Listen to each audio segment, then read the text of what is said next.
All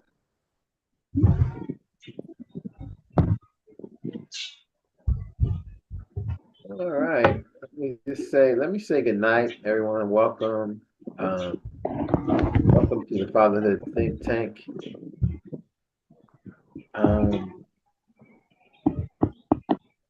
I'm kind of being super rested right now because spring breaking and all these other things. So I'm not in a big hype that I was. I'm normally rested. But I just want to first, you know, everybody here tonight, if you have not done so, please share, subscribe, especially so you can get notified when we're having these conversations. Um, Tonight we're gonna have well, you can see right above me. Oh, right above me. Look like we're about to get political, maybe, but probably not. And we see the sign woke. And so we're gonna be talking a little bit about that tonight. But I'm Dr. Honorable Williams, the curator of the Fatherhood Think Tank. And I would like to welcome the other fathers to introduce themselves, and then we're going to get into tonight's topic. Good evening, gentlemen. J. Rock Menard, father of 2 young adults. Okay. Good evening, everyone. Elder Thomas Alberry, father of 2 married adults. My son, his wife, they have 5 kids. My daughter and her husband has 2 kids. So altogether, there are 7 grandkids, 2 boys and 5 girls. So together, one adult, one grandson. Good evening, gentlemen. My name is Good evening. My name is Art Trammell. I'm the father of one, a young adult, 24-year-old. It's been a little bit different with a girl, I guess, for me, because that's the only one I have. And I've kind of been in the ideal of the stream of professionalism, where I met Mr. Lightbone, where we did a lot of volunteering, a lot of youth programs. So I would assume that I'm a mentor or father figure for many.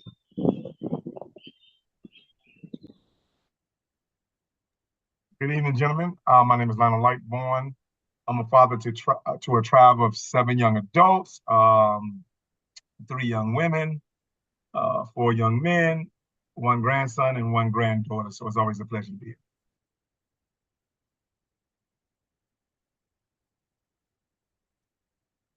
Evening, gentlemen. My name is Ed Tenney. I have a blended family of 6, 2 grandbabies, and appreciate being here tonight. All right. With that being said, let's jump right into this topic. When I seen the topic and again, let me say this to folks: if you are watching us on YouTube, or if you catch us and you say, "Well, I would love to for these guys and these fathers to talk about a topic," hey, we are welcome to take the topics. You can leave them in the chat. You can send them to us. Tag me. I guess those private messages. But if you have a topic, we're willing to look at it and talk about it. I mean, it's not. We don't have any like producers over here saying, "Oh, we can't touch that." And depending on what you may have, may be very beneficial to not just you to be able to have we have a conversation about, but also maybe beneficial to us because it might have been something we haven't thought about. So we welcome people, definitely share. If you have topics you want us to talk about, we're always looking for topics. But let's get to topics. Talking about topics, let's talk about tonight's topic. Tonight's topic is defining woke. W.O.W.K.E. Writing our knowledge and experience. Writing our knowledge and experience. So we came up with that topic, and it's interesting because personally, I don't like the word woke. I don't like I don't like the how it has been used in popular settings. It's like, oh, be woke about something. As I was, preparing for this topic, one thing I had seen that some of the definitions for woke, one of them was it was an African American, and it's funny that was the first thing to say that. I guess that's to give the credit to African Americans for coming up with the idea of what wokeness is. And I think that, I've heard over the years, and I think the first time when I thought about being woke was when I went to the movies to see School Days. And at the very end of the movie, Lawrence Fishburne, who character Dap, rings the bell and says, "Wake up." Right? So waking up means that then I will be wake up and then I'll be woke to what was going on and what the message that Spike Lee was making in the movie and things we should be thinking about and really processing. Today, I see it the way I understand it, the way I grew up understanding woke. Today, and I'm sure people will kind of share this. To me, it's just something to prove that you're part or that you're not something. People are woke to say that they're not unwoke. But then when you hear them talking, you find out that maybe they still sleeping when it comes to what they're talking about. So I kind of stay away from these kind of words, and just because I think they're popularized and things like that. But I think it's very important tonight for us to have a conversation about this idea of what really woke means to it. I gave you a very small segment of the idea of what I thought woke was and how woke was established for me, and the idea of waking up based on getting some really good information from somebody about something. And what I think the great part that we kind of describe is the idea of the experience of that information and how you can really transfer it to somebody else and help them understand your own experience based on the information you give them. So I threw that out there, and I definitely want to be able to get the father to just hey, let's just go ahead and bite into this, and I don't want anybody to get too tired out there falling asleep. I want you to just come on, put the pillow to the side and wake your ass up. Well, I would have never thought of it that way. I guess it shows my ignorance and my lack of participation in popular society these days. But I always viewed it as something that was created by other people to kind of define our people, in the sense of they're claiming these parts of their lives, and now they're becoming woke. So now it's more like a definitive term of aggression more so than understanding. Hey, Art, and that's what I exactly. I think you explained the part that I avoided because I don't even talk about it in that instance, because I like to keep the positive part of what we have for ourselves, for us. But I think you explained it clearly. Is this idea of people kind of just taking this word that was we used to for somewhat for empowerment and for upliftment, and then now they made it they just kind of use as almost a battle word, like a bullet word that I would almost say. You ain't woke. Well, I mean, woke from what? And then when you get to the discussion of what I ain't woke about, you'll be like, nah, I hate to use this word too. Yeah, I feel like you gaslighting me because you're telling me I'm not woke with the thing that I experienced that you don't have no knowledge of. You never even experienced it. So, well, we gotta as elders, right? We have a responsibility and accountability to understand the science of ourselves. Okay, I'm saying it to say this: the most popular terminology in the African American culture for the last century was a dream, if not the dream. And so, if you don't understand that woke is the expansion of a dream, or woke is the expansion of the dream, then you have to rethink your thinking. And in reality, and there's a possibility you're not woke. Because remember I told you, whoever ruled the narrative ruled the nation. And if you can't own your own narrative and you can't define something about you, like this terminology woke, you understand? Then guess what? That indictment will be on you. And so I see woke as being the extension, if not the evolution, right, of the dream. And we can't be stuck in a dream. The dream only give expansion and extension to the reality. And the reality is woke. Because again, a dream with no action, you're still sleeping anyway. But a dream that's put into action becomes a vision, right? And then that action. And so if we're talking about go vote and stuff like that, and everything that was a part of the dream and attributed to the dream, then we have to say, okay, so we have to understand the totality of that. And then we have to understand and assess where we are with this dream. You understand? And so I don't think there's nothing ignorant about woke. I don't understand. Especially if we've been living it for the last, I'm 52, so I've been living it at least for the last 42 years. You understand? It's the mandate. And so woke is essentially the mandate of that dream. You understand? And guess what? I'm saying that so you will understand it. And I'm talking about our whole listen, understand. I say, I need you to understand the science of what this is. You understand? This is an accountable inheritance that we're going to continue to build on, because no telling how our children is going to receive it and continue to expand it, what we're doing right now. That's it. I think also when you're looking at that term woke, it's also awareness, right? Because one thing you have to understand is, like Blackborn's saying, it's an expansion of a dream to be woke. But woke from what? Or woke understanding what, right? So it's an education that you also have to want, right? There's a desire to expand your knowledge so that dream and that wokeness can continue to build and escalate.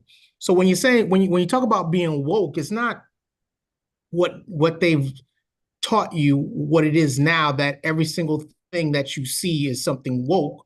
It's understanding that where you are and what you're experiencing, you have to understand it so you can overcome it, right? And that's really what that for me, that's really what woke is. Woke is understanding it so that I can not let it hold me down. Because when they tell you, and you have to understand, even the expansion of the word, when they say stay woke, it's don't become complacent because they've given you something that you already deserve.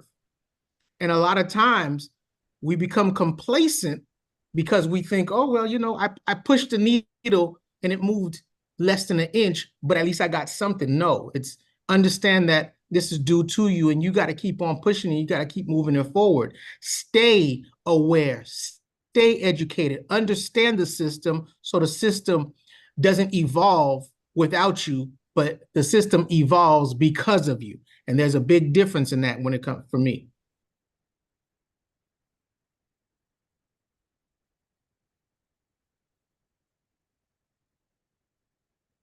So I think the term woke, from my perspective, is it had a noble beginning in its efforts to I guess have people be aware of circumstances and things that are surrounding them. However, I think now it has transmuted into something that is used to divide, to discriminate, to just do the exact opposite of what it was used for in the beginning. So I guess when I look at the icon up there, I appreciate that particular definition of woke, because that's that's pretty much scriptural, right? You know, be kind, tenderhearted, loving one another, you know, forgiving one another, just as you've been forgiven, that type of scenario. I can identify with that woke. The woke that's being, you know, bantered about now, I think it's just being used to project a narrative of whoever is slinging around the term.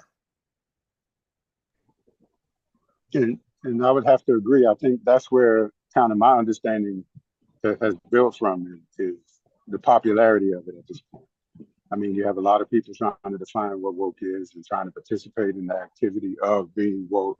But one of the things that comes to my mind, I know you may all remember this. I remember this. I like one of my degrees is in filmmaking, so I like to watch old film. And one of the ones that comes to mind is this one called Five on the Black Side. I don't know if you saw that movie. When the accountant's son or daughter gets married and they're trying to do an African wedding and they're trying to do all of these things and trying to introduce the ideas and concepts of how great our people were. And he just refused to I guess, wake up to it and understand it and see where they were coming from. And it kind of takes me back to that film. I'm like, wow, you know, we're kind of reliving this whole, I mean, this was like 74. I think I may have saw it at a rerun or something when I was 8 or 9. It's like a 75, 74 movie. And it just seems to be like a rebirth of that idea of, you know, Blackness being identified, like I said, as aggression. And people are refusing to try to understand or trying to learn about it. And that's going back to what Mr. Lightbourne was saying, it's hindering that dream. And if we understand that it's something that keeps reoccurring in different forms, then we'll never really understand what we need to do to get to that dream. Yeah, and when it comes to the terminology of woke, we have to understand the work of woke. You understand? You got to understand how to measure the work of woke, because woke is working. Make no mistake about it. As a matter of fact, right here in the state where we live in, they got a whole anti-woke campaign going on with anti-woke laws. And so you can't be anti-woke and pro-DEI at the same time. It's impossible. If it wasn't for woke, you wouldn't have DEI right now. I can guarantee you. You understand? It was woke that gave credence to DEI, that made DEI even possible. And so this is what it's like dividing two brothers. I'm like, no. Oh, that's the bad. Woke is the bad brother. DEI is the good brother. Hell no. Those two are brothers. And they are, one is thunder and the other one is just light. You understand? And so we're not dividing one or the other. Because as a matter of fact, just how they just use woke as an excuse to push back on DEI. You understand? It was woke that got DEI foot in the door. You understand? And so when we understand the climate of what's going on, I'm like, hey, don't you play with your narrative. This is yours. This is your work. Not only just your words. You have to understand the work behind this thing. And too often, and this is what being not being woke is really about. Too often, we'll sleep during the movement. You understand?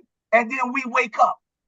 And then, you know, when we wake up, we start to work in the past, not in the very present that actually give, you understand, victories to the future. That's why we're so comfortable with the civil rights. You understand? Fight and the civil rights movement, because most of the time there's just an excuse to just not participate in the very movement that God charged you with right now. And so I'm like, oh, no, people, they're pushing you back. Woke ain't nothing but love pushing forward. Anti-woke is hate pushing you backwards. And they're very clear about that. And the good thing I love about my hateful white brothers and sisters, you understand? They're very clear, in your face clear. They're not trying to negotiate with your blackness. They say, oh, you know, we're used to, you know, doing things for you. Because that's what woke and not being woke and woke is all about. And so we're accustomed to asking politicians and leaders to do things for us. But being woke is saying, no, you're going to either do it with us. But guess what? We're awake and alert and able enough, you understand, for you to do it with us and not for us. When we were sleeping, or better yet, when we were dreaming, yes, you did it for us. That's why they came. We always saying, oh, what politician, what you going to do for us? These are educated people saying, oh, what they going to do for us? Educated people saying that. As opposed to saying, what are you going to do with us? That's the narrative of woke. And we don't want to be accountable to that. You understand? Most of us don't, because sometimes we're just comfortable and we don't want to rock that boat. But woke is just going to turn it over. So I'm on board, but I'm like, listen, it's sometimes one thing about, and one of the main essential principles about business, I think in the top 5 principles about business is knowing how and when to delegate authority. I am not threatened by kids who I made believe that they can change things. When they try to change things, you understand? I'm on board. Well, one thing you gotta realize is that also what you're saying is that the term woke has also been and they've deemed it's almost as if they're attempting to demonize that, right? By attaching so many things that don't belong to it. And so I understand about what Lightborn is saying about the divisiveness in it, because once I start attaching other things to it, it then changes what it actually is, because now I have people looking left when they should be looking right. You see what I'm saying? And so with that, it loses the momentum, so to speak. But I think like I agree with what Lightborn was saying, it's still moving as long as the correct actions are being taken, and we are not losing what it means. Forget what media tells you what it means. Forget all these other outside influences telling you what it means. As long as we continue to drive it the way it's supposed to be driven, and we don't lose our own meaning for it, that's where the success is going to play in, and that's where all the continued action is going to take place. So don't follow the narrative of any news media, because all they're there is to provoke, divide, and instigate. And that's just my opinion. So I think once you start to, and it goes back to what I was saying earlier, once you start to understand something and educate yourself in it, you'll start to really understand what they're doing when it comes to that divisiveness in any situation, so you can stay on track. Now, my question, I guess I piggyback on what you were saying, Mr. Minute. Minute, right? Am I saying that properly? Bernard? Yeah, Bernard. Okay. Is how do we, as a group or entity or race or a people, are we to look at it as accommodating all of those other additions that people want to add to it? Or are we trying to separate ourselves from that as well? Like a lot of people add the LGBTQ plus to being woke and understanding, gun rights as being woke or all these other things. Do we try to shed that, or do we try to incorporate that to build a bigger entity? My personal opinion, okay, it may not be popular, but I say shed it. You shed it, because that's not what it was meant to be. When you start to add too many things, right? You can't, how do I say it? Okay, multitasking, right? If I have 10 things I gotta do, and I put a little bit into everything, right? Because a lot of people think that if I put a little bit into everything, I'm moving it forward. No, you're not. You're delaying one thing from gaining momentum. And let me see if I can explain that. So for what you're saying, when I say divide, it's like prioritize. What is woke really? What is it really? Because that's the focus we should have. Everything else is not priority in terms of woke. Now, am I saying that people don't deserve the rights? I agree. Everybody deserves their rights, but every right is not falling under the umbrella of being woke. So when it comes to having that term woke and what it means, I can't multitask it. I've got to keep it as my priority. And that's what's going to make it propel, because once I start to divide into 15, 20 different other things, everyone's going to lose focus because everyone's going to have their own opinion of what is priority. I think anybody else want to talk before I get in? Yeah, I want to chime in real quick, like Brian. I love what y'all saying, and I came in kind of late. But to answer the brother's question, my opinion, and this does not reflect the views of fatherhood and everybody that's sitting on this panel. For me personally, the LMNOP community, and I don't mean that in a comic way, I'm just saying it that way at this point, because they like to champion and bandwagon on everything they can put themselves into, like a Swiss Army knife, and try to take it over and make it seem like that they are the main focus of what is supposed to really be going on. And the only reason why I feel like that, because most of the things they're jumping on and becoming bandwagoners about is everything that affects the Black community, affects Black men, affects Black women, and affects Black children. And it's not to separate all of us, but we have so many different things in our community that we've been dealing with, actually finding a way to control it and get a hand on it to where people want to take more from it. And they're actually looking at it like, what's the program that came up in the 80s for affirmative action? They're looking at it like they want to be a bandwagoner to what affirmative action became for us, to actually help us get more education, get more help from the government, and allow our community to progress and grow. But they make our community digress just by the point of becoming bandwagoners, being extremely vocal for being loud and wrong. And like I said, this is not the opinion of fatherhood, it's my opinion. If this keeps going on, they're going to set us back and we're going to digress in the progress that we actually made. And I rest my case on that one. Well, well, I see woke like this. And again, I tell you, and again, I stick to the fact that woke, again, opened the door for DEI. Again, without woke, you don't have a DEI. They're brothers, they're twins. I see woke like the inheritance that it is. It's an inheritance of love. Now, if you know anything about love, and I'm talking about love in a biblical sense, I'm talking about love in a godly sense, I'm talking about love in an agape sense. If you know anything about love, love is not limited to your ethnicity. Love is not limited to your sexuality, and love is not limited to your economic capacity. Love is unlimited, all it transcends all that. So love defends all of it, right? Love defends humanity, not ethnicity, not sexuality, not economic capacity.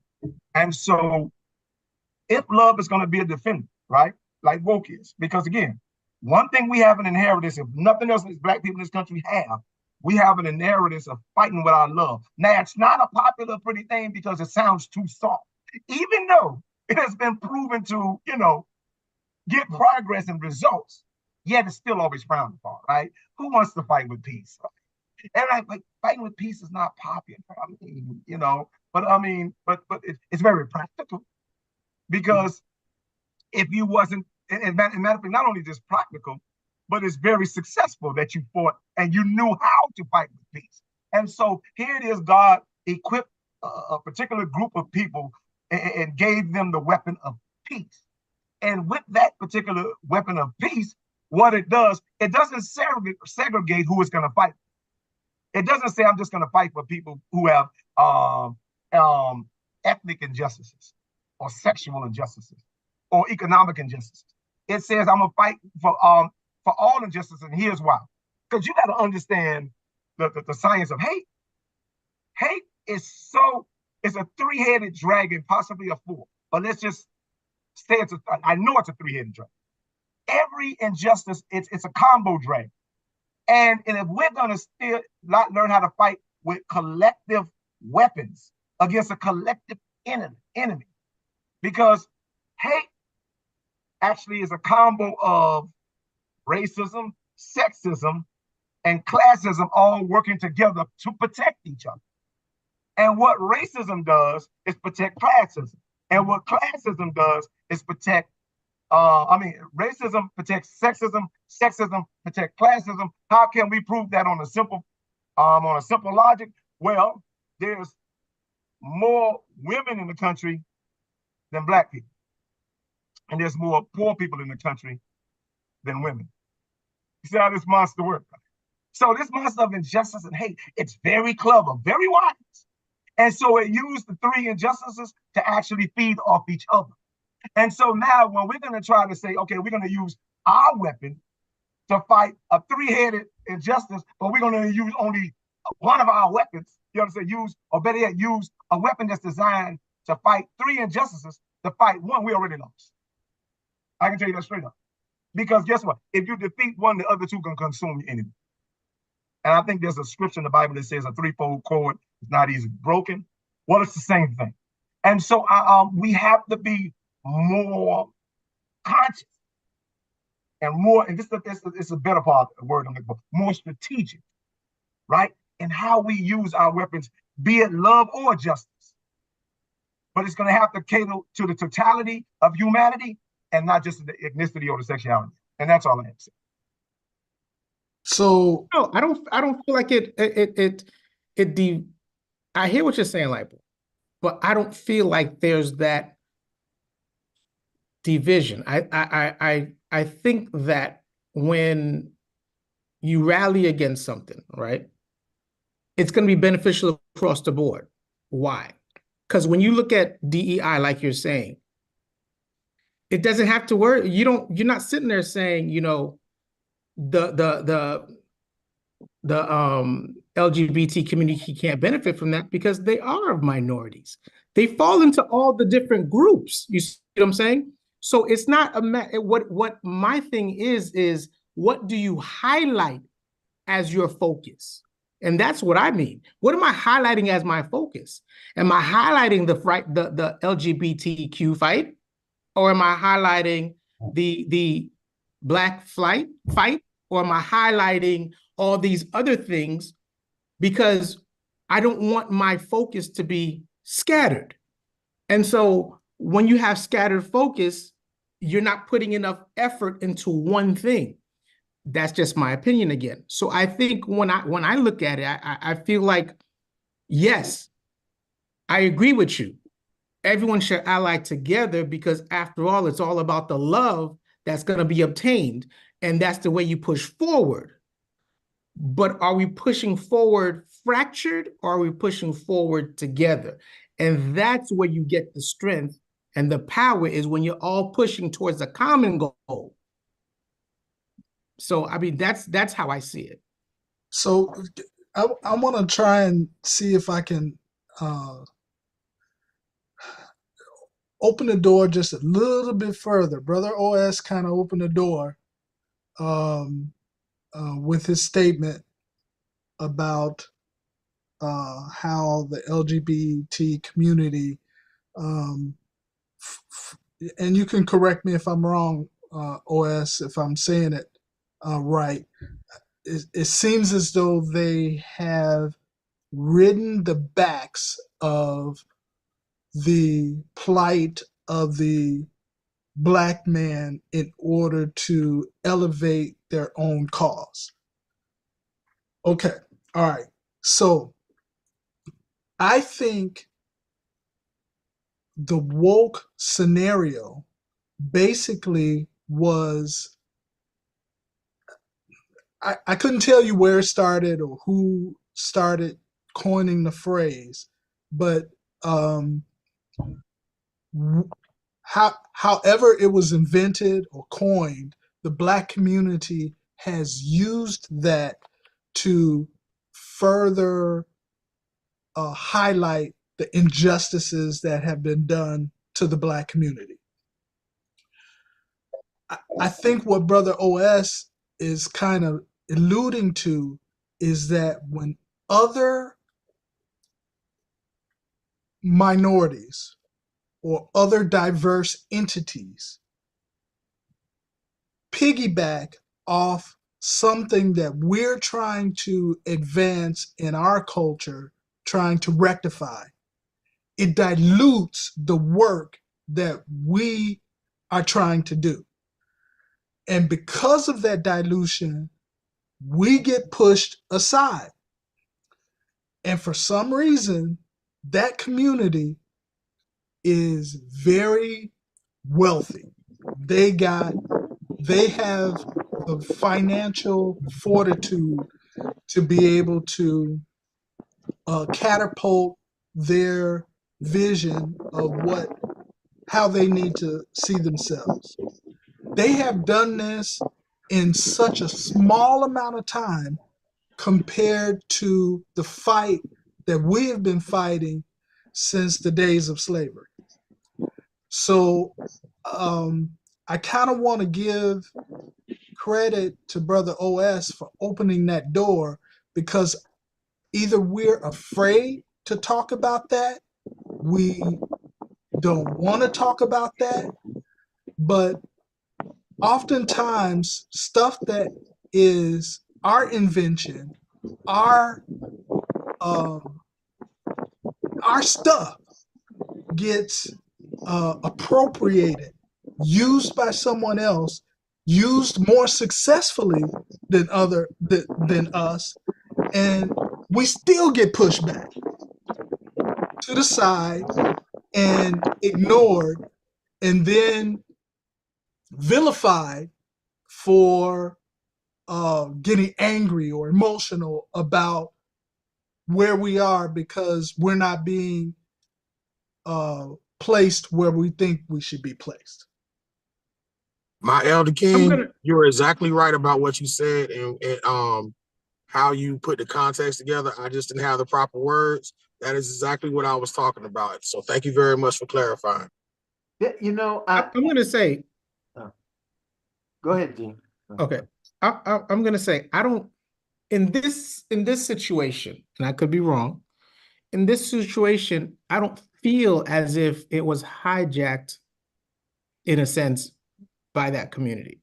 I feel it was pushed upon them because they wanted to, again, change the trajectory of what it was doing for the Black community. You see what I'm saying? So if I see that it's a what's the term I'm looking for?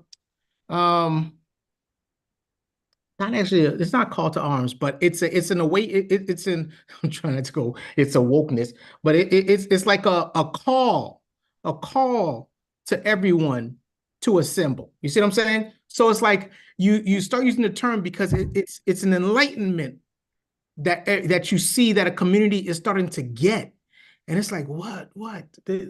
If they keep going this route, they're going to make some type of adjustment and movement. Let's throw something else at it so that it then changes, right? So for me, the first time I heard the differentiation of what woke was on the news by the governor. You see what I'm saying? That's when I was like, that's not what woke is. He's throwing all this other stuff under woke. And then he's like, we're going to be anti-woke. Because now that I've thrown all this other stuff, I can rally some other people who really don't understand what the term is. And when people are throwing that term around, and when you started watching these people interview, and they're like, well, asking them, well, what is woke?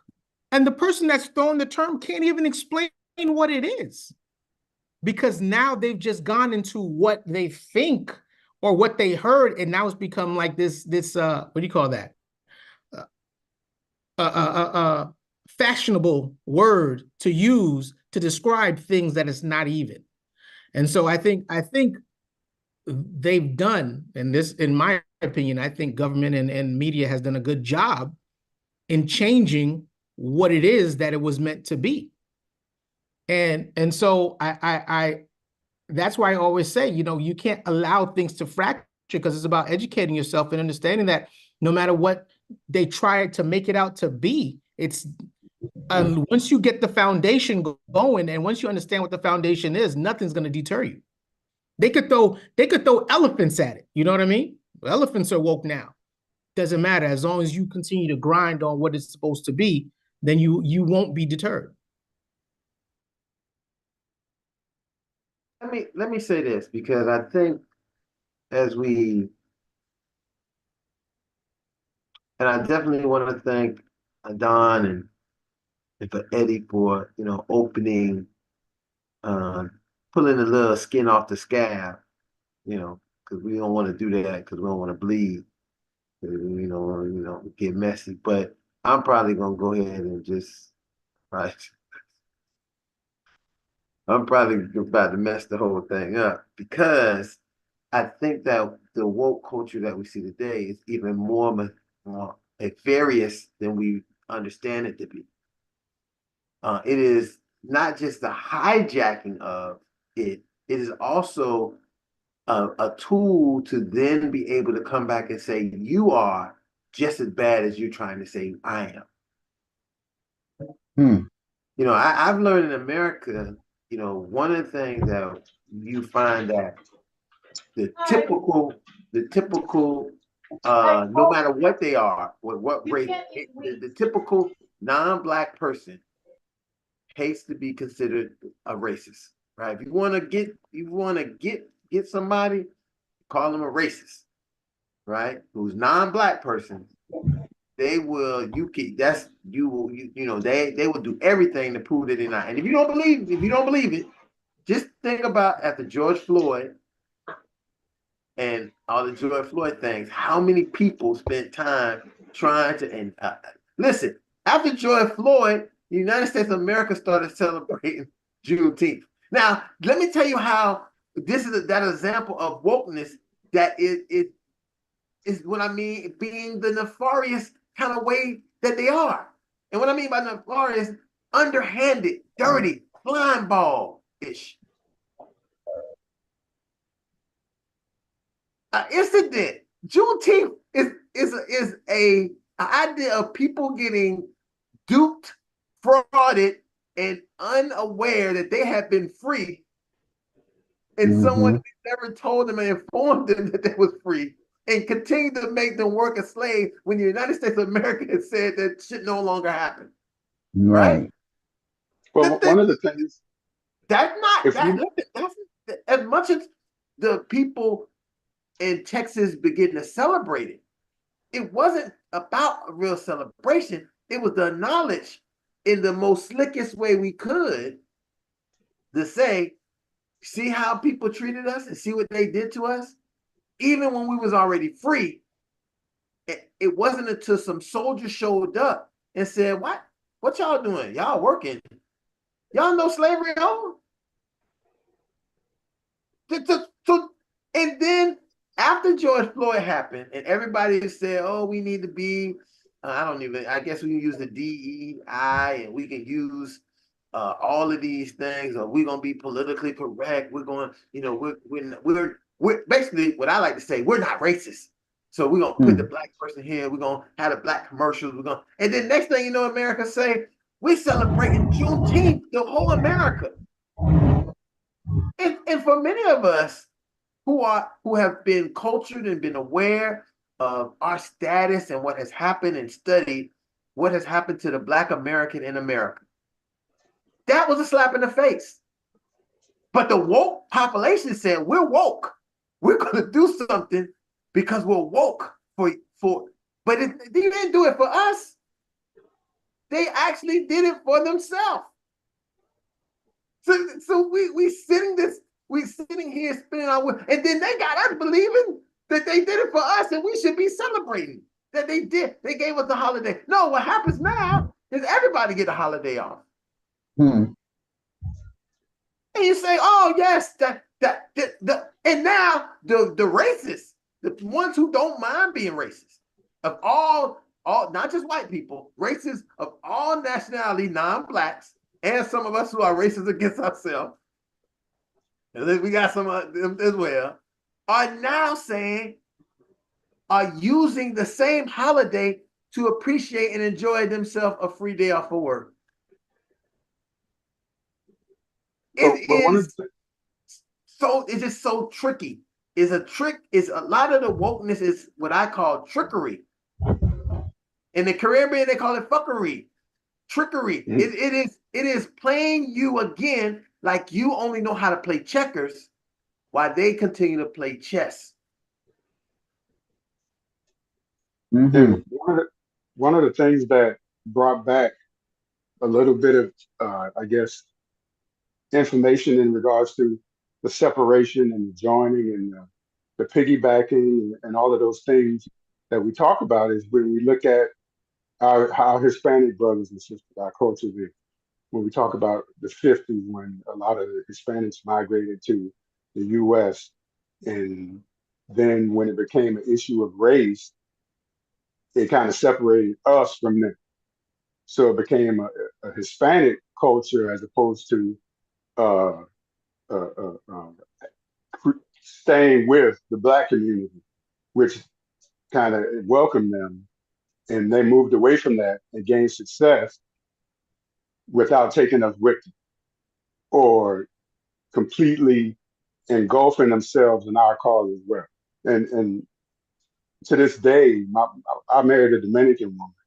And when I go to Dominican Republic, it's still sort of the same when they see that she's with a Black man. But there's half of the island is Black. That's all. Go ahead, Ron. Let me say that, Art, because this just lets us know how powerful the idea of the creation of whiteness and the creation of Blackness has affected the world. Yeah, and sometimes people just don't understand what that. They're looking at it in some way. Well, it's a universal thing now, because it becomes this idea that whiteness needed to be established before you could have an idea to discriminate against Blackness. And then what we see here in America is whiteness became, even if you was in a class system, right?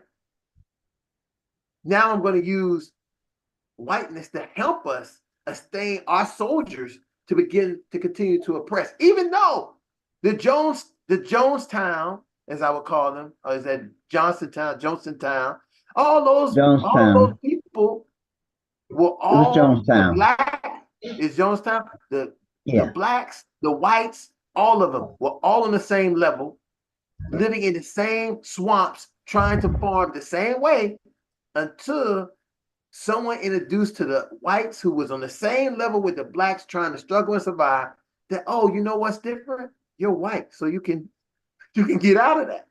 But they couldn't get out of it because all I want to do is I want to put you out of the color so I can put you in the class. Because and I think like Roy said this earlier. Oh, the same thing with the woman issue. You a woman. Yeah, come on, fight with us as a woman. But you still gonna be the Black woman underneath down here. So it's a trick. And we sometimes are falling for it in our community because this trick also comes with prizes. It comes with jobs, it comes with certain gifts of being a part and saying you belong. And we don't use a lot of us use kumbaya tactics instead of the house Negro tactics. Because people like always say the house Negroes had sold out. That's not true. The house Negroes were smart enough to know that they kept all of the master secrets, right? They knew everything and they maneuvered because I know people like to say this narrative that the house Negro and the field Negroes was fighting each other. See, that's another one of those narratives to say you people got some negative things with each other. When that wasn't the case, because guess what? We was all on the plantation. We was all being oppressed all together. It was just that they felt more comfortable with us, and we in house Negroes managed how they also helped the field Negroes, and vice versa. So, okay, Ron, I'm listening to you guys, and I get to look at who we are as we are right now. I'm gonna tell you this. I'm gonna tell you what I see right now in real time, because I don't think we deal with each other in real time. I think it's comfortable. to look at ourselves in hindsight. That's why we look so much and learn so much from history. But if you're not going to use that history to create a strategy for your reality, it's a waste of time. And so I'm saying this, if I'm going to look at each other in real time, let's just assume, because I was looking at a movie, and I think all of you guys need to watch this movie called Rustin. Rustin actually speaks to this exact situation that we're talking about. Rustin was a gay civil rights activist who was responsible for the March on Washington. Now, because I watched that movie, I understand how one connects to the other. You see what I'm saying? And I understand how the LGBTQ, because I did watch the movie, connects to, the African-American, the Black movement, because you got to understand both. The guy at that particular time, which is the guy who have struck the statue in Harlem, he was against. I mean, he had the power, and the availability of people following him to actually make that movement possible, which is the civil rights movement. And I'm sorry, the March on Washington. You know that man, and guess what? He's a hero of yours, Ron. But what you didn't know is that this man, that's why when I was in New York, I was like, this guy is like it's hard to really, I can't remember his name right now. He looked at half. Powell. His name Powell, is Powell.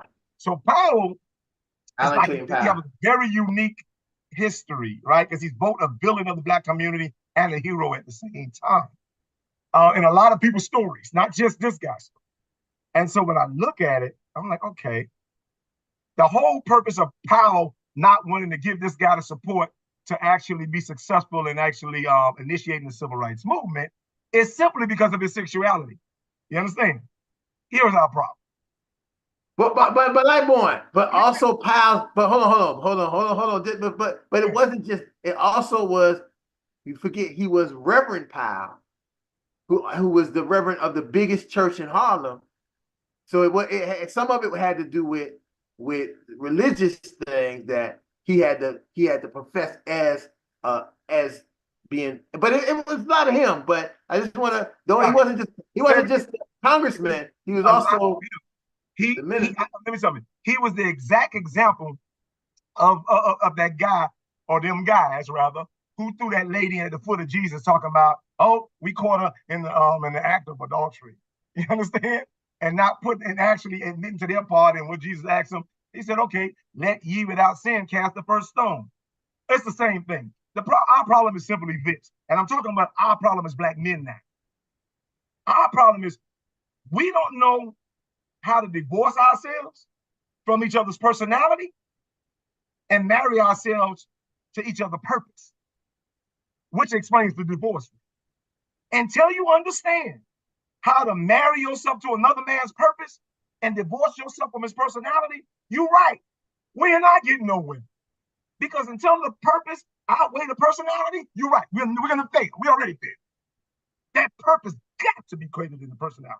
And too often, we succumb to the personality of each other and not the purpose of each other. And that's exactly what happened in that movie. And that's exactly what's happening now in this conversation. I don't want to hear what about their sexuality, because there's a lot of Black gay people. And so guess what? They're not only just going to benefit from their Blackness, but they're going to also stand a chance on benefit from their gayness. Just because gay is not my issue, that doesn't mean it ceases to be an injustice. And so why, let's just say we do win our Blackness and we do triumph and overcome with our Blackness. You understand? They still going to suffer the injustice of their gayness. Do they not deserve justice too? You understand? And so I think sometimes we allow our personality to be bigger than our purpose. And so we start to argue things like, well, you know what? Credit is more important than capital. And the reason, back to your point, Jeannie, that they're so successful because they value capital over credit. See, we want to get credit for something. You understand? Well, trade that in. Pay your bills with it. But until you start to understand the value of capital and start to value capital over credit, then you'll always want the recognition and you'll reject the resources for the recognition you think you deserve. So by all means, have it. And I'm going to leave that right. Well, like, boy, I hear what you're saying, and I think one of the, not I think, I say that a lot. That's therapist talk. Because you're not supposed to know, you're supposed to think, and then. But in this situation, I want to really pinpoint. I think what we're looking at is that when we go to those different intersections that Black people are connected with white people based on other issues like LGBT, conservatism, uh, whatever it is, right? At the end of the day, it's still going to turn back into those people are there, and I think a large majority of people involved in those different sets, as you would call them, are doing exactly what you're saying. They're there to get the credit. They're not going to get any capital because the capital is going to be made for the main people who are going to put you on front line, use your face to be the advocate for what they're fighting for, and then turn right back around and you be left high and dry. And I'll give you an example of this. There was a show called Noah's Ark. It was a show that was on the Logo Network. It was about 5 gay men, California.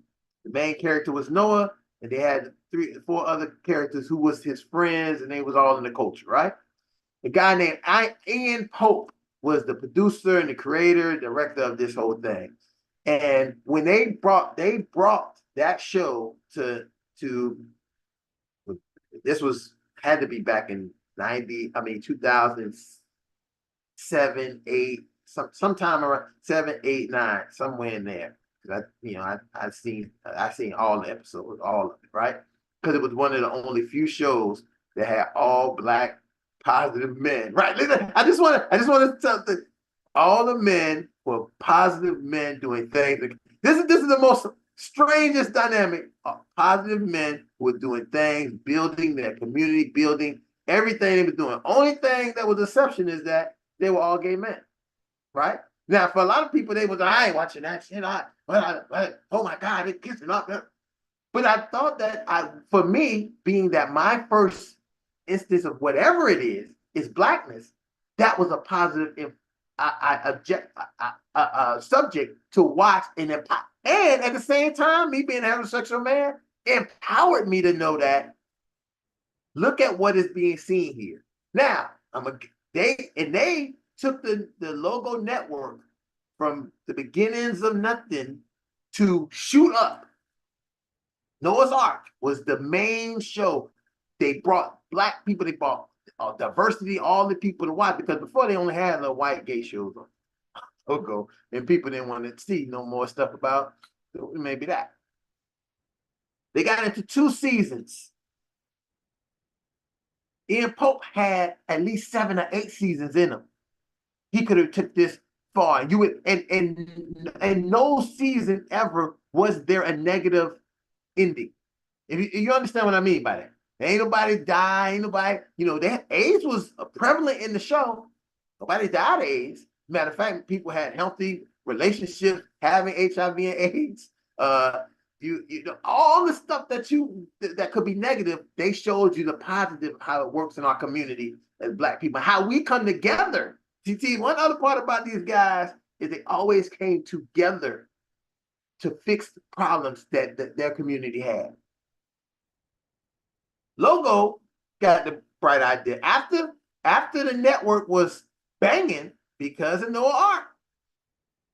They said, "Oh, we're gonna get the L word to come. Queer is the I guy show, and we don't have any more space for you on this thing." So Ian and Noah's Ark was gone out of here. Ian was able to then make one last little movie, and it was a movie that went straight to DVD, but it was like the Noah's Ark, and he had to suppress because you understand that he's not going to be able, maybe today he would have been able to, but he wasn't going to be able to get anybody to accept the show that he presented other than the Logo Network. at that time. But it was just the example at the end of and after this, Ian talked a lot about this, about how the community wanted to use them to get what they needed to get and have the things they wanted. But when it came down to continue to support the community, they was left at the doorstep while they enjoyed everything in the house. And so that's the part that I'm kind of discussing. We have those intersections where we as Black people are connected in all those, and we will be affected by what happens. But a lot of times we get left at the door. We fought all the way up past the fence. We overtook everything because we was on the front line because we was, and the next thing you know, we don't even get in the house because the people who was pushing the buttons behind the scenes move in there. So and again, most people wouldn't even not know this or knowledge to be able to see this because it already had what's the thing? They had the scarlet mark on it because it was gay men. So ain't nobody watching that. I ain't watching that.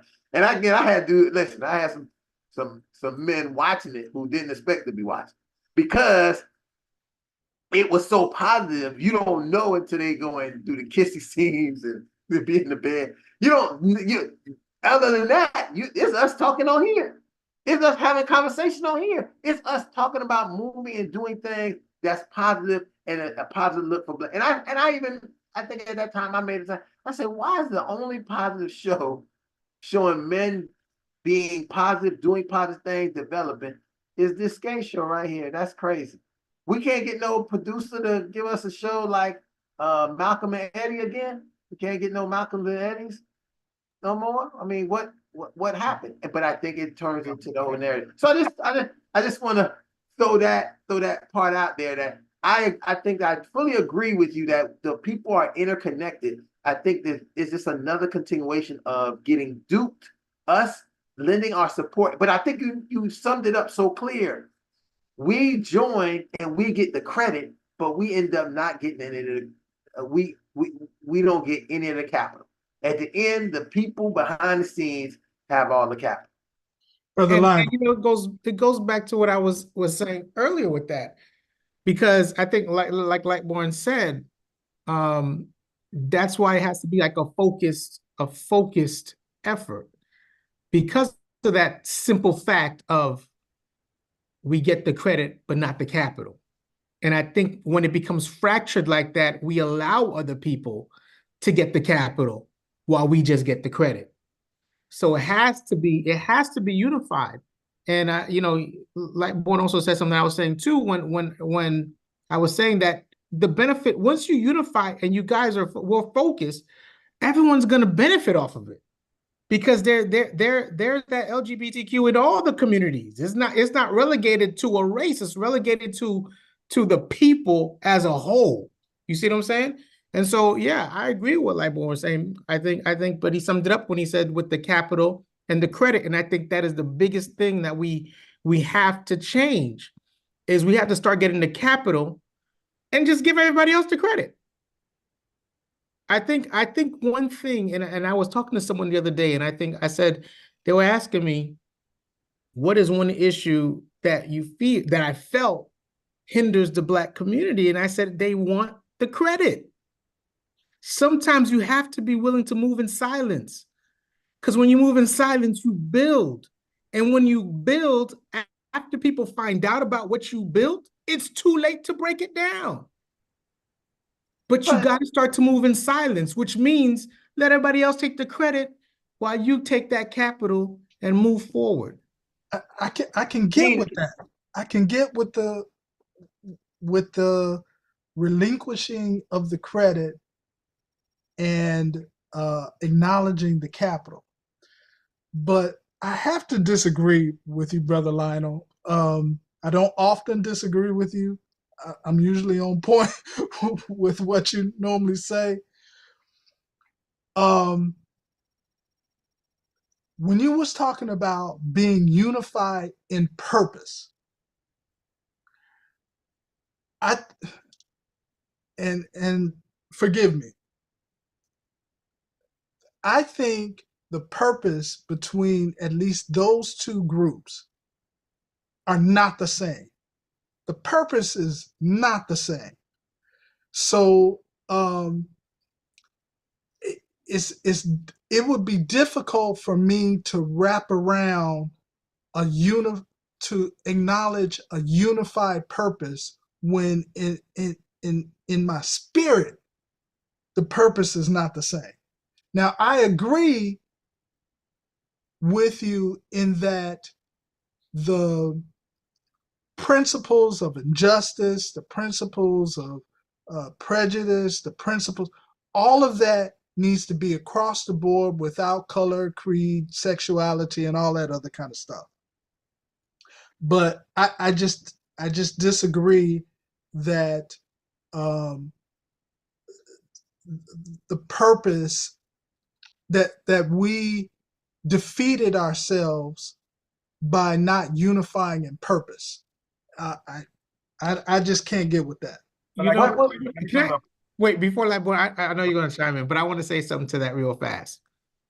And I think, Ed, I think you hit something that I think is the detriment when it comes to the Black community, right? Because every other culture and every other race can unify and do one thing and go back to disliking each other after they've completed that one task. I think the Black culture has such a problem with being able to do that. And I think once you can get over that, and like Lightborn was saying, once you can get over that and unify on one purpose, it doesn't matter if you don't agree with my politics. It doesn't matter if you don't agree with, how I dress. But you know what we're trying to do? We're trying to get, and I'm gonna make this a simple example. We're trying to get spoons to eat our soup. Let's all get together and get these spoons to eat our soup. And after that, we can go back to disagreeing. But we've unified to get these spoons for our soup. You get what I'm saying? Like, I don't know if that's a good example, but I feel you, and I'm not even sure how else to verbalize it. You ever have two individuals walking the same path to get to the same destination, but what they're going to do when they get there is completely different. And if I have that knowledge of what they're going to do when they get there, you're right, I am hesitant about bringing that brother along with me on that path, because I know once he gets there, it is not going to be good for everybody. That's okay. So that's the problem when I'm talking about. I just don't know how else to say it. Okay, that's the difference between purpose and personality. I'm saying that analogy you just gave, it speaks to this, and this is again, I think we I don't know why we do this. I don't think it's not even just a Black thing; it's a human thing. What we do is we always make the wrong stronger than the right. Let's say, and you're saying we coming in, and I don't know what this brother gonna do. If you know you're gonna do the right thing, right? Because both of y'all hitting the same place. He might get there and do the wrong thing. You might get there and do the right thing. But you automatically succumb to his wrong thing, as if your right thing is not strong enough or just as strong or stronger than the wrong thing he might do when he gets there. And so what you do is eliminate the partnership of the walk that you guys could have took together, based on what you think he's going to do, as opposed to what actually could have happened when you both got there. And your positive could have override his negative. But again, you canceled it out because doing the walk and y'all never got there in the first place.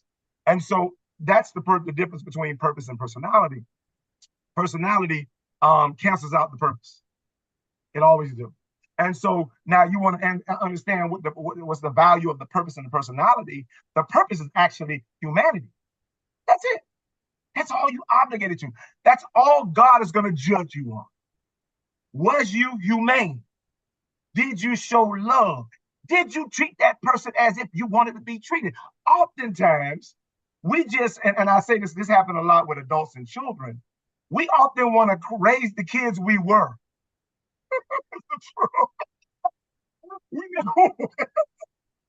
don't want to raise the kids we have. We want to raise the kids we were. Because we know the book to we got the cheat sheet. But we never want to raise the kids we have. But the same thing happens with that walk and that purpose. You understand? You have to, what the God said, you have your lot. That's not going to come with no cheat sheet and past experience. You have present day tests. That's going to determine whatever testimony that you're going to create. That's the purpose. You understand? The purpose is supposed to make you uncomfortable. The purpose is supposed to always make you not agree. And I think it was one of I can't remember the feminist now, but I think her name was Joan. I can't remember, Joan something. She said, you're going to know the truth, and the truth going to piss you off. You understand? And that's the reality of truth, love, and justice. I know it's popular. I know it's popular. It's popular until it's unpopular. So that's just with the purpose and the personality. I'm gonna be honest with you. Our personality is always fighting our purpose. Not just I'm talking about everybody, white, black, whatever. Your personality is designed to fight your purpose because guess what? Your personality is rooted in sin. That's really what it is. You don't have there's nothing saved about your personality. I can guarantee. And so God, your purpose is rooted in God. And so they always at odds with each other. And that's the only reason why I aborted the purpose and personality. I see we got LG on here, so I'm just leave it right there. Let me show an example. I think what I thought about this conversation we had tonight, right? We might not realize it, but this conversation was hijacked about the issue of LBGT, right? We don't see it, right? We're having a conversation, but that conversation was just hot. So we're having a conversation, and then someone will say our conversation is biased because we didn't have any LBGT people to discuss what we was just talking about. And that's an example of what I mean when the wokeness becomes a problem in our community. So some people will say we need to be canceled because we're having a whole conversation about something and we didn't present those people or present someone who could speak to that. But we're not talking about, and I think this is a big part. We're not actually talking about that. We're talking about our understanding of it. And that person, if they were here, they wouldn't be able to help us with our understanding because they would probably be focused on explaining to them their understanding, right? Their understanding of what they want us to understand. That's not going to help us with our understanding because we may. Agree with you on that, and here's why. Huh? That's not accurate, and here's why. Because it seemed our conversation wasn't hijacked by the LGBTQ community. Our conversation seemed to be hijacked by the skepticism and the criticism of what you just said. Some people may say. And so it's not an LGBTQ problem, it's a critics problem that you're worrying about. And so that I can't put that on them like that because I'm like, no, that's not accurate. You're saying critics, and critics comes in all sexuality and all personalities. And so I couldn't just limit them like, oh, they might say, I'm like, no, because they may say, you know what, you guys had a balanced conversation and you guys represent, and you understand, we don't never lean to the flip side. We went to the controversial side of it. Or some people may say they want to counsel you this and that. I'm like, yeah, but they may also say that you guys actually had a balanced and fair conversation. And you know what, you represent, even though we weren't there, you represent our perspective pretty good. That also can be said, but you know what, for controversy reason, just our nature and our personality alone. And Lightborn, that's my problem, right? Because obviously the involvement with the population, I don't know your involvement with the population, right? Even if we thought we did, they would tell us that we didn't because that's being woke. And that the wokeness of we can't be woke because we're not them to be able to tell them. And even if and then, hey, I'm gonna give a better example. If we don't self-identify that we was one of them, we were somebody, right? They would say we should have self-identified first to prove that what we was talking about was legitimate. Well, I kind of disagree with that, Ron. I disagree. Listen. I'm only speaking based on my. Let me say this. I'm speaking on my experience of being in an environment when having discussions and being on panels or being on with the population, because they will quickly tell you that I believe that every one of you can speak to about something I do or something I did, and I don't have to come back and say you can't speak for me, because I can find the intersection of where we connect about that issue or thing that we're talking about. They have, and I'm not gonna say that's all, it's not all, but there's a large majority of people who are involved in the idea of wokeness. They don't believe that you can even identify any of those things. That's the street. And I'm not just talking about the LGBTQ community. I'm talking about all the wokeness. Even if you owned a gun and you said, I believe in the Second Amendment, well, you don't own the gun for the same reason why we own guns. So I don't think that you identifying with the gun purpose that we're doing. And so I'm thinking, I'm not trying to focus on the LGBT community. I'm focusing on the idea of people who are in this woke community that we have presently, how no matter what you do to collaborate with them or to connect with them, they will say that there is no connection. Well, there is. And this is the thing. Remember, you have the responsibility, and you're a PhD now, so you definitely got double responsibility. The fact that you have to be accountable to your narrative, Ron. And you got to be accountable to your perspective. And so to be, and I am woke, and I subscribe to woke. And so if I had to answer that woke, if I had to answer it in a woke, and in a woke perspective with a woke comment, I would say, you know what? On this particular platform, be it the Fatherhood Think Tank, we're accountable to your humanity, not your sexuality. You understand? Because but that's but Lightborn, see how you but Lightborn, that's what I mean. This is what I mean. See, Lightborn, listen, if every one of us could agree and accept the idea that you're saying that we should accept this from our humanity, right? Listen, I accept it 100%. They will fight you on that. These people will fight you on the idea that that's not the prominent thing that makes them who they are. Again, factually, being gay don't exempt you from being human. And so at the end of the day, if we're not, we know that. We know that. Like, I'm not saying that that's not happening. Right. I'm just saying that the only accountability we have, because the thing about it is, some things, and when you speak, and most time when you speak, you can't be an influence on something. You have to be an authority on it. And so you have to take authoritative, make authoritative comments. And again, that wasn't a non-negotiable comment. That was an authoritative comment. I'm not accountable to your sexuality. You're right. I'm accountable to your humanity. That's what this platform is from. And so guess what? Whatever you are, you understand? Guess what? We're for that. And so that's what it is. And until we start to take accountability for each other's humanity, you understand? That will actually, it will be inclusive of your sexuality. But again, don't assume that if we're walking the same path to a unified purpose, that if your perspective of the purpose is different from my perspective of the purpose, that I'm denying your humanity. I am not. I'm not denying your humanity, because we're walking on the same path. Our goal is to reach our most human potential. However, if you have shouted to the rooftops your ultimate intention in our purpose, and I look at you with the side eye and I said, yeah, some of my purposes agree with yours.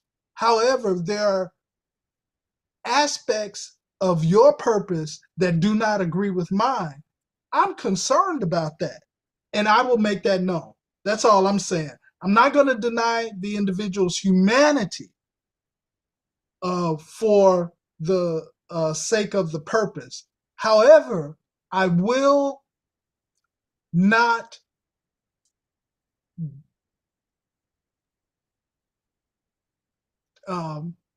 de-integritize, I just made that up, my core values. My core values in order to reach the purpose. I'd rather not have my purpose or my goal and keep my core values intact with which I am going to be judged by in heaven. Yeah, but listen, okay, I understand what you're saying, right? But you cannot, just because someone doesn't have the same end goal, right? When they reach the location, doesn't make their walk less important. It's important to them.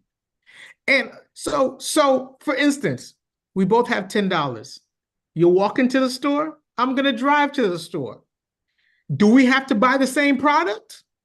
No, but you can get a ride. We can make the journey a less arduous by you jumping in the car and you riding there with me. What you do when you get there is what you do when you get there. And what I do when I get there is what I do. But as long as I accomplish what I want to, as long as my purpose, because you have to understand that we can have the same idea, we can have a similar goal, but we're never going to have the same personality. We're never going to have the same mind. Everyone's built uniquely.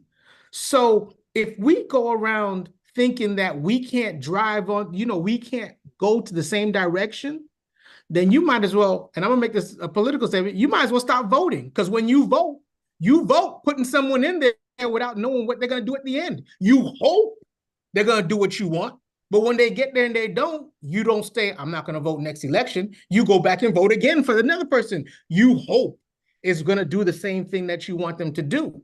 So don't confuse, like Lightborn is saying, the personality with the purpose, because the personality is always going to be different. The purpose may always be the same, but the personality is what's going to drive you once you get there. And don't let someone's personality, right, deter you from reaching your purpose, because your purpose may reach a whole lot more people than that other person. But okay, so let me just say one. I know that. Let me just say that, and I guess I'm trying to speak to the population in the conversation that we're having, right? See, the problem, the flawedness of being able to use that the purpose and the personality in the conversation of what we're talking is those people will find you even talking that is an issue about personality, because the personality is something that you're making and putting on them. They will, in many instances, the hardcores believe that they don't have a personality, it's their purpose. And their purpose, you can have a personality, but don't tell them that what their personality is. See, this goes into this. What I mean, this is, and I'm only saying this because I don't even think this conversation has anything to do with LBGT. We're just kind of using them as a model of people to use because we don't have a better example. But it turns into this conversation of trying to use this idea of we have a purpose, we're trying to get somewhere. Though, if those people fundamentally believe that the purpose can't coexist because our purpose is who we are. You're just doing a purpose. And that sounds insane. I know not insane. It just sounds a little bit complicated. And I guess one of the best ways to give an example of it is you're looking at trans women in the community today. And I'll give you an example. So I'm only going to use trans women in an example of looking at them in reference of race and class. Trans women who have a certain level of class and a certain race are trying to establish themselves as being accepted in the status place that they need to be and be accepted as that trans woman. So they want to be the executive of the business of the corporation and be accepted as that trans woman, right? When I think about the issue that trans women of color, mainly Black ones, trans women of color are just hoping to survive. Their goal is not to make it to the executive office to prove people that they made it as the trans woman. Many of them are just trying to survive because that equates to the idea that the connection that they have, and this is why I say this all the time, the connection that you have to the white trans man is still not as strong as the connection you have to me as the heterosexual man, because I'm still just trying to survive too. We are faced with the same kind of outcomes that can occur to us, very different from your counterpart. So in these discussions or debates that we have about intersection, and this is really about intersection of being woke. When I look at wokeness, I'm saying that, hey, don't get caught up in the woke movement with the people who's moving and saying we need to get here, we need to get there, because I don't think that their wokeness is going to benefit you the way that the wokeness that I have with you may benefit you. Because we're just trying, in my place, you have the higher rate of being killed than your counterparts on the other side. They're hardly ever killed, but you're killed at a higher rate. Well, that's what a biblical term of, and I'm just going to end it here, is, treat others like you want to be treated. So I'm not going to segregate myself from any type of justice that's going to be benefits everyone's humanity. Again, I'm very confident in purpose being attached to humanity as opposed to personality. So that's a non-negotiable thing. So it's not even negotiable. And then it covers it because I'm accountable to everyone when I talk about your humanity. Humanity comes standard with personality. So I don't give a damn who you think you are. You understand what you think you are? That it's every human has a personality attached. It comes standard, like luxury cars with leather seats. And so certain things are just common sense. You understand? And then you have to know the difference between arguing and advocating.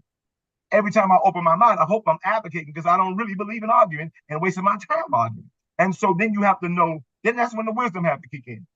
You have to know when people are like, okay, when people are reasonable or rational and unreasonable and irrational. And so again, as elders, we have to have that accountability. Guess what? Even age-wise, because I don't think most of the time we're accountable to the age we are. We just assume that, oh, you can't say that. And I'm like, no, you got to assess everything. You don't just get to assess one thing and that's the thing they said. You got to assess what they said, how you're going to respond, and who you are. And most times we don't do a total assessment. You understand? We just do a anal assessment to what they just said. I'm gonna leave it right there, but Ron, man, we overtime. LJ, man, listen, I listen. All I can say is that let me say first, kudos to all you guys who even taking on this was a listen. When I watched the replay of this, and when people watch the replay, they're probably going to have to watch it a couple times to really get where we're going, because I think that, and I think you said this very clearly, like, Bourne, we kind of talked, but we also talked in the mindset of how to also try to be as balanced as possible that we could be, right? And also be mindful of something that might be, and that doesn't happen on many platforms. I think that's a big part of important to, even for people to like, share, subscribe to our page and get the information and the things that we're talking about, because we are, as much as possible, always trying to be respectful to the humanity of everyone who may be listening. And I think that's a big part. So I say that I just want to say, hey guys, I know it was difficult conversation, and we didn't think it was going to be that difficult. We just talking about woke and hip hop and who woke up and who didn't. But we see how complicated it had become in that conversation, and that it wasn't something that we all could agree on. And I think that's an important part to know, that at the end of the day, we didn't all agree, but at the end of the day, we are all connected by fatherhood. So we do agree with that, and that is our mission. And that is what the whole conversation that we just had.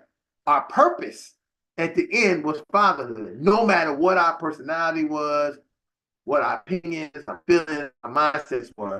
At the end of the day, we were here to present our aspects and our presentation for fatherhood. Now, it might have been Black fatherhood on top. The Black might have been on top, but his fatherhood is where we was.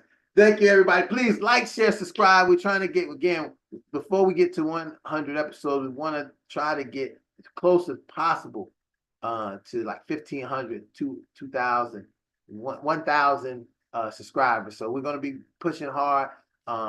Share with people you know. Ask them to like and share and subscribe to our page. Because more people need to get this message, and only can get it if we can get them in the algorithm. That's just the reality. With that being said, thank you guys again. You can join us tomorrow night. With this conversation, we'll continue tomorrow night. So, if you want to hear another version, probably this conversation, look down in the comments down below and get the Zoom meeting application. Come on to the Zoom meeting because that conversation is going to probably be woke. It's going to be woke. Thank you, everybody. Repeat after me. I am. I am. I am. I am. I am. I am a man of honor. I am a man of honor. I am. I am. I am. I am. I am a man of courage. I am a I man. am a man of courage. I say I am. I I am. am. I am. I am. I am. I am a man of respect. I am a man of respect. Come on, fathers. I say that I am. I am. I say that you are. You are. I say that we are. We are. Championship fathers. Wow, listen. It wasn't tonight for sure. Honor, courage, and respect was put in that conversation. Thank you again, fathers, for joining us, and we'll see y'all here tomorrow. If not, we'll see you next week on the Fatherhood Think Tank.